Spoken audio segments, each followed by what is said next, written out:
ரகசிய உச்ச நேயர்கள் அனைவருக்கும் வணக்கம். சீமான் உருவாக்கிய தண்ணீர் சிண்டிகேட் அலறும் நிர்வாகிகள், இனி யாரும் தப்பிக்க முடியாது. அடுத்த கட்ட பாய்ச்சல் உறுதி. இது குறித்து தான் இந்த காணொலியில விரிவா பேச போறோம். வாங்க வீடியோக்குள்ள போகலாம்.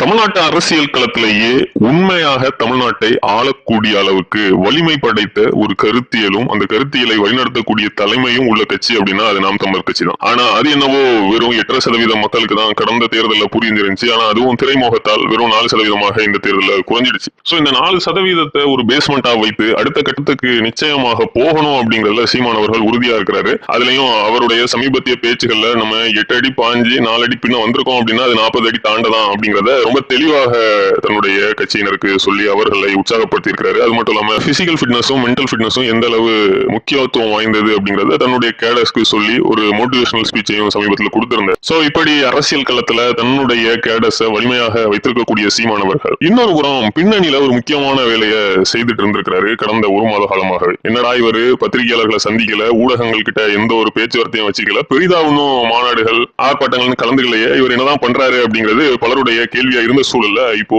தனியாக ஒரு சிண்டிகேட்டை சீமான் அவர்கள் உருவாக்கி இருக்கிறாரு. நாம் தமிழர் கட்சிக்கு வெளியே, அதாவது சிண்டிகேட் அப்படின்னா ஆட்சி குழு அப்படின்னு சொல்லலாம். கட்சியை ஆட்சி பண்ணக்கூடிய அளவுக்கான ஒரு குழுவை சீமான் அவர்கள் உருவாக்கி இருப்பதாக தகவல் வருது. அதுலயும் பல பத்திரிகையாளர்கள், முன்னாள் IAS IPS அதிகாரிகள், முன்னாள் நீதிபதிகள் அப்படின்ட்டு ரொம்ப இன்டலெக்சுவல்ஸான பீப்புள அந்த ஆட்சிக்குழுல சீமான் அவர்கள் உள்வாங்கி வச்சிருக்கிறாரு. அவர்கள் கட்சியை திருத்தணி முதல் கிள்ளியூர் வரை ஃபுல்லா ஸ்கேன் பண்ணி சீமான் அவர்களுக்கு ஒரு ரிப்போர்ட்டை இன்னும் ஒரு வாரங்கள்ல கொடுத்துருவாங்க அப்படின்ட்டு சொல்லப்படுது. சோ அதன்படி சீமான் அவர்கள் கட்சியின் நிர்வாகிகளுக்கு பலவிதமான டெஸ்டையும் வைக்கக்கூடிய சூழல் இந்த உள்ளாட்சி தேர்தலில் இருக்கும் அப்படின்னு சொல்லப்படுது. உள்ளாட்சி தேர்தலின் முடிவுகள் அடிப்படையில் பல மூத்த முன்னணி நிர்வாகிகள் இருந்து கடைநிலை நிர்வாகிகள் வர பலருடைய பதவிகள் கூட பறிபோகலாம் அப்படிங்கறதும் வரக்கூடிய தகவலா இருக்கு. சோ சீமான் அவர்கள் கட்சியை மறுகட்டமைப்பு பண்றதுக்கான ஒரு பயணத்தை ஜூன்ல இருந்து தொடங்குவேன் அப்படின்னு சொல்லி இந்த சூழல்ல இப்போ சைலண்டா ஒரு சிண்டிகேட்டையே உருவாக்கி அதனுடைய வேலையை ஆரம்பித்திருக்கிறாரு. சோ நிச்சயமாக நாம் தமிழர் கட்சி அடுத்த கட்டத்துக்கு போறதுக்கான பல்வேறு வழிமுறைகளையும் சீமான் அவர்கள் சைலண்டா பின்னணியில் செய்து கொண்டிருக்கிறார் அப்படிங்கிறது நிச்சயமாகவே